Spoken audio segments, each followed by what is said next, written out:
Je vais publier mon premier roman et pour l'occasion, je me disais que ça serait sympa de te partager mon expérience à ce sujet. Premièrement, en fait, c'est un roman que j'ai commencé il y a très longtemps au collège. Alors je ne sais plus exactement en quelle classe, en quatrième, en troisième, je sais plus. Je venais de me faire opérer, j'avais mal et je voulais en fait me vider la tête. Donc j'ai commencé à écrire une petite histoire qui a pris beaucoup d'ampleur. Sachant qu'aujourd'hui j'ai 30 ans, ce roman je l'ai travaillé pendant de nombreuses années. J'ai d'abord commencé à écrire sur des carnets. Ces carnets sont actuellement en carton parce que je n'ai pas tout mon appartement, mais j'ai à peu près 4 carnets, je crois, il tient sur 4 carnets, et c'était l'époque du début d'internet, ouais, ça fait vieux, et j'avais en fait un vieux PC et j'avais pris tout un été pour tout taper sur PC. À partir de là, j'ai commencé à taper le tome 2, et quelques années plus tard, en le relisant, je me suis dit que ça n'allait pas, qu'il y avait beaucoup d'incohérences, et donc j'ai refait cette histoire. Et c'est que le début d'une longue série où j'ai pas arrêté de le réécrire, et de le réécrire, et de le réécrire. Et pour la petite anecdote, l'héroïne de ce roman, alors il n'y aura pas de spoil, heureusement, mais l'héroïne, enfin l'ancienne héroïne, parce que j'ai changé entre temps tous les prénoms, j'ai changé tous les personnages quasiment, en fait j'ai gardé vraiment une grosse base, mais j'y reviendrai. Donc l'héroïne porte le même prénom que ma nièce, écrit pareil, elle s'appelle Eden, mais écrit A-Y-D-2-E N, et mon frère n'a jamais lu mon roman. C'est une coïncidence, mais puissance 1000. Donc, c'était la petite anecdote. J'ai abandonné, j'ai laissé ce roman à plat pendant quelques années encore, je crois. Je l'ai réécrit encore une fois. J'ai écrit d'autres choses entre-temps, je n'ai pas écrit que ça, et je l'ai fait lire une première fois, ce qui m'avait beaucoup motivée. Donc en fait, c'est quelque chose, l'écriture c'est quelque chose qui se fait très... L'écriture c'est quelque chose de très solitaire, mais à partir du moment où on a une personne avec qui partager ça devient très motivant. Enfin, personnellement, voilà, c'est ma propre expérience. Évidemment, je ne peux pas juger de l'expérience des autres, des besoins des autres, voilà, des façons de faire des autres. Mais pour moi, ça m'avait beaucoup boosté, enfin, ça m'avait motivé pour continuer. Donc, je l'ai encore réécrit et j'ai commencé à voir ce blocage qu'on peut avoir en écrivant de la fantaisie. Parce que c'est de la fantaisie, c'est le fait d'inventer au fur et à mesure des choses jusqu'au moment où on invente le sort ou l'invention ou l'objet magique qui aurait pu résoudre tous les problèmes précédents et donc qui n'est pas du tout cohérent. Et en fait, quand on se retrouve avec cet objet-là, on est là en mode il peut pas être là, et parce que sinon non, il y aurait pas eu d'histoire, il y aurait pas eu ça, c'est pas possible. Donc en fait j'avais beaucoup d'incohérences comme ça. Je pense que en termes d'exemple, c'est un peu comme la potion de chance liquide dans Harry Potter, où on se demande mais avec une potion comme ça, pourquoi tout le monde ne s'en est pas gavé pour aller tuer Voldemort? Voilà. Mais moi du coup ce genre de détails, ça a commencé à me bloquer énormément parce que c'est très difficile d'écrire et d'avoir constamment en tête tout ce qui a été fait, sachant que le monde a été fait de A à Z. C'est même pas de la fantaisie de base avec les elfes, les nains, les orques, ce genre de choses. Non, c'était vraiment, je voulais quelque chose de totalement original. J'ai testé plusieurs méthodes. J'ai testé la méthode du classeur, j'ai testé celle d'avancer et on verra bien. J'ai testé aussi celle qui en fait me convient là actuellement, qui est de prendre des notes sur un logiciel à côté, de me faire des fiches. J'en reparlerai dans un prochain épisode en fait sur comment faire un monde fantasy, parce que j'ai prévu plusieurs épisodes et et je vous donnerai quelques astuces pour éviter de se perdre dans son monde fantasy. Donc une fois cette méthode trouvée, j'ai commencé à m'y mettre, et là, j'ai totalement bloqué de nouveau, et tout simplement c'était à cause de... C'était mon ex de l'époque qui était très très très très dur en fait, qui a lu genre le tout premier paragraphe. J'avais vraiment réécrit ça dans mon histoire, et il y avait un mot qu'il trouvait un peu familier, et il m'a carrément dit non mais moi je suis un éditeur, je vois ce mot là, même pas je lis la suite, hein, je ferme direct.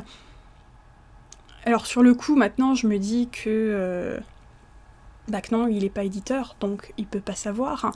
Mais à l'époque, ça m'avait totalement bloquée, parce que c'était quelqu'un dont la vie m'importait énormément, et j'étais à ce moment-là très isolée. Il me semble qu'à ce moment-là, j'étais sur Montpellier, mais j'étais dans une période où j'étais assez isolée en fait. Donc, son avis m'a énormément bloquée.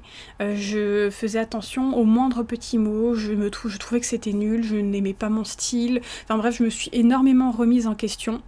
Et au final, c'est l'année où j'ai fait mon mémoire, à savoir en fait j'ai passé un master en game design, et j'ai fait un mémoire, j'ai redoublé carrément pour avoir toute une année pour faire un gros mémoire, parce qu'à la base je voulais aller en thèse. Finalement, il n'y avait pas assez de place, et donc malgré la note que j'ai eue, j'ai eu 15,5 quoi, j'ai pas eu ma place, ce qui est pas si grave honnêtement, mais c'est une autre histoire. Et donc, admirer la superbe logique, pour éviter de n'avoir que mon mémoire à faire, et donc d'avoir constamment le nez dedans, et donc pour me changer les idées, j'ai décidé de faire le NaNoWriMo, ce qui est un challenge qui est, je crois, 10 000 mots en un mois.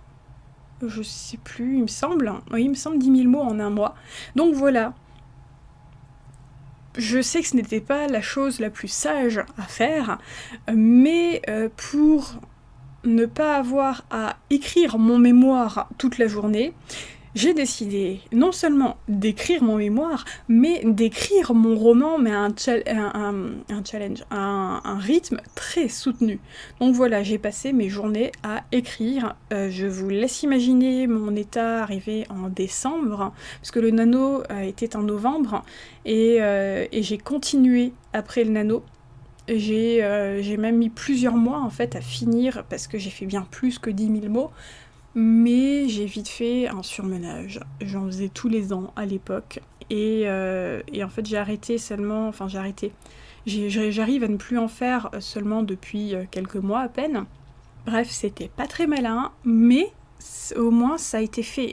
J'ai écrit tout mon premier jet, vraiment, d'une traite, en prenant mes notes à côté et en me disant c'est pas grave si c'est pas bien, c'est pas grave si en fait il y a des choses à refaire, si les scènes ne sont pas bonnes, on écrit. J'écrivais, j'étais vraiment dans une optique de faire en fait, plus que de réfléchir.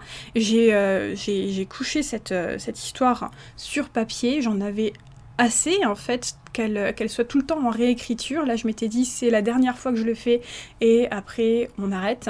J'ai réussi à faire ce roman de novembre à mars-avril il me semble. Donc ça va, c'était plutôt rapide quand je regarde par rapport à mes autres écrits. Et là j'ai commencé une première session de correction. J'ai traqué les fautes d'orthographe, j'ai regardé si les scènes fonctionnaient, j'ai regardé mes fiches à côté pour voir si tout fonctionnait, s'il n'y avait pas d'incohérence. Ensuite, j'ai demandé à plusieurs personnes si elles pouvaient lire ce que j'ai écrit, donc c'était ma phase de bêta lecture. Pour être honnête, il y a eu plusieurs réponses, j'ai envoyé mon manuscrit à plusieurs personnes, et il n'y en a que 2 qui m'ont renvoyé quelque chose au bout de plusieurs mois. de lecture et de correction.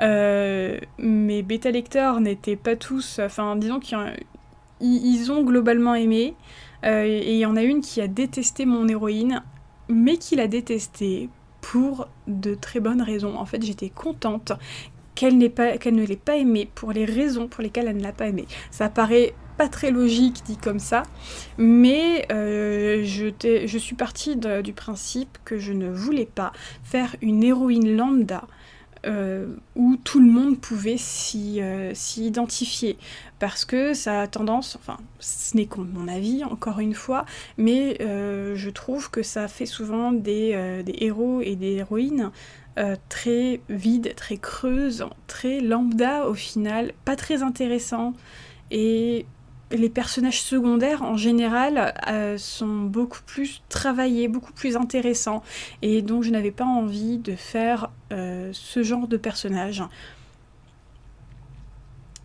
Je suis pour faire des personnages très humains, avec des défauts, avec des évolutions possibles, des personnages qui peuvent être détestables, des personnages qui ont des préjugés parfois, mais qui vont pouvoir évoluer et grandir. Et donc, mon héroïne avait ses défauts, qui tapaient sur le système de cette personne, et qui, en fait, a relevé des problèmes, entre guillemets, du scénario, qui en réalité étaient des mystères qu'en fait j'étais plutôt contente qu'elle ait remarqué ces problématiques, en fait qu'elle ait remarqué que le monde ne tournait pas rond, qu'il y avait des soucis, et donc du coup voilà, j'étais assez contente parce que c'était, j'ai tendance à mettre des indices subtils, et j'ai toujours peur qu'il soit trop subtil. J'ai pas envie non plus qu'il soit là en mode « Regardez, c'est un indice !» Mais il faut quand même que ça soit... que ça puisse être remarqué. Donc voilà, c'était une bêta lecture à la fois avec un retour à la fois mitigé, et en même temps derrière qui m'a fait très plaisir, parce qu'elle a repéré tout ce qui ne tournait pas rond, que j'avais mis intentionnellement. Elle a repéré les défauts de l'héroïne, qui en fait faisait d'elle quelqu'un avec un bagage, avec un passé, et donc évidemment que ces défauts étaient logiques, et évidemment que ça allait poser problème par la suite, parce que c'était ce que j'avais décidé. Donc, puis de toute façon, je sais parfaitement que mon livre ne plaira pas à tout le monde, et donc voilà, j'avais suffisamment confiance en moi. En fait, c'était vraiment ce que je voulais faire, et donc voilà, j'ai eu mes 2 bêta-lecteurs, avec des retours très positifs de sur l'autre bêta-lecteur, qui a même aussi vu tous les indices, parce que comme je disais, je mets beaucoup d'indices, et m'a carrément dit qu'il aurait, que ça donnait envie de relire le livre pour repérer en fait les indices qui on va dire éclataient à la figure à la fin. À partir de là, j'ai fait une seconde correction. Et j'avais décidé bien en amont de l'envoyer à plusieurs maisons d'édition.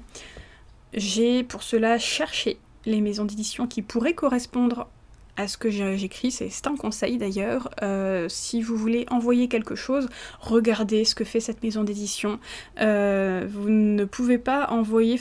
c'est pas pertinent d'envoyer par exemple de la fantasy, comme moi ce que j'ai fait, à des maisons d'édition qui ne font que de la poésie, ou qui n'éditent que du classique, de la tranche de vie, ce genre de choses. Ça sera automatiquement refusé. Donc, renseignez-vous sur les maisons d'édition, et ne visez pas que les grosses maisons d'édition, parce qu'ils reçoivent énormément de manuscrits. Ce que vous pouvez même faire, ça c'est un conseil, je sais plus où je l'avais lu, d'envoyer à des petites maisons d'édition, et si vous avez plusieurs retours positifs, de tester des grosses maisons d'édition. C'est une méthode, vous pouvez tester et les grosses et les petites. Moi, c'est ce que j'ai fait, j'ai testé les grosses maisons d'édition, j'ai testé les petites maisons d'édition.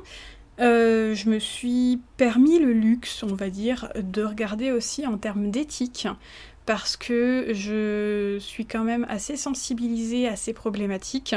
Et là, en fait, la maison d'édition qui m'a répondu pour être honnête, elle n'a qu'une publication là actuellement à son actif, mais c'est une maison d'édition qui se veut éthique, qui commence à mettre des trigger warnings au niveau, en début de livre, qui, pour éviter d'imprimer trop de livres et d'avoir en fait du gâchis qui va partir au pilonnage, qui va donc faire un Ulule, voilà, avec un certain nombre de précommandes pour vraiment avoir une idée des stocks. Donc ce qui est très cool en termes de valeur, en termes d'écologie. Donc voilà, c'est les éditions SEM, si ça vous intéresse. De toute façon, dès que le livre sort, je ferai une vidéo, évidemment. Donc voilà, j'ai eu une réponse positive de cette maison d'édition. On a discuté en fait de certains points parce qu'il y avait des choses que je ne voulais pas discuter, enfin que je ne voulais pas lâcher, on va dire. À savoir que cette maison d'édition aussi défend aussi pas mal de valeurs assez, assez féministes, assez LGBT friendly, ce genre de choses en fait. Mais on m'avait demandé de mettre plus de personnages, de dire plus la sexualité de mes personnages et tout ça, et en fait j'ai répondu que si ça ne servait pas le scénario, ça ne servait... Enfin moi je n'avais pas à donner la sexualité de mes personnages. Il y en a certains qui sont homosexuels, certes, mais je n'ai pas envie de dire « Hé, regardez, ce personnage est homosexuel, oulala !» On s'en fout. Si ça ne sert pas le scénario, j'estime que c'est pas une information pertinente. Ça sera peut-être plus pertinent plus tard, s'il y a une histoire, parce qu'un des personnages a un passif avec une reine, voilà, un personnage féminin qui a un passif avec une reine, une ancienne amante. Là oui, ça peut être très pertinent, mais sinon... moi personnellement, voilà, je suis pour introduire en fait des principes plus LGBT friendly, plus ouverts, mais je ne vais pas le faire pour le faire. C'est difficile à expliquer. Voilà, le scénario avant tout. Je vais prendre à nouveau l'exemple d'Harry Potter. J'étais assez contente de savoir que Dumbledore était gay, mais le préciser dans le roman, ça ne servait pas à grand-chose, comme ça, donc bon, oui, le préciser en dehors, dans la sphère, au niveau de la fanbase, ça peut le faire, effectivement. Par contre, là où ça, en fait, ça avait de la pertinence, c'était vis-à-vis de Grindelwald. Attention, je vais spoiler, mais comme c'est pas possible, qui est le crush de Dumbledore, quoi.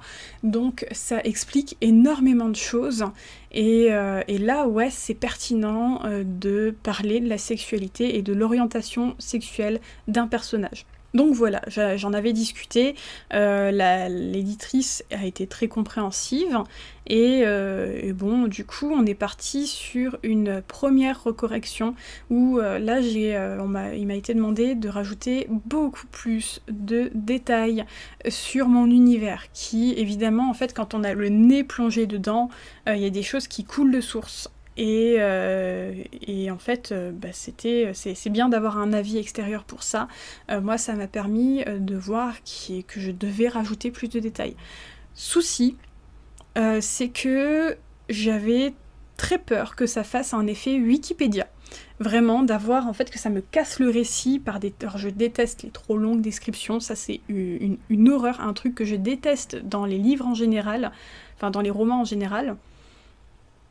C'est les descriptions de 15 km qui cassent l'action. Bon, certes, si on a un rythme qui est très posé, où le personnage regarde, où il décrit, où voilà, là encore ça rentre dans le récit, certes, mais à un moment, quand on en est à 2 pages de description et qu'on en oublie qui est le personnage, qu'est-ce qu'il fait, qu'est-ce qui se passe, Là, moi personnellement, je n'aime pas du tout ce genre de choses, et même je n'ai pas envie, enfin j'avais pas envie de noyer le lecteur ou la lectrice sous une foulitude de détails, parce que ça, c'est quand même assez lourd d'ingérer tout un univers, surtout qu'en plus un univers fantasy qui ne colle pas totalement, il y a des dragons, voilà, mais ça colle pas totalement au code de la fantasy.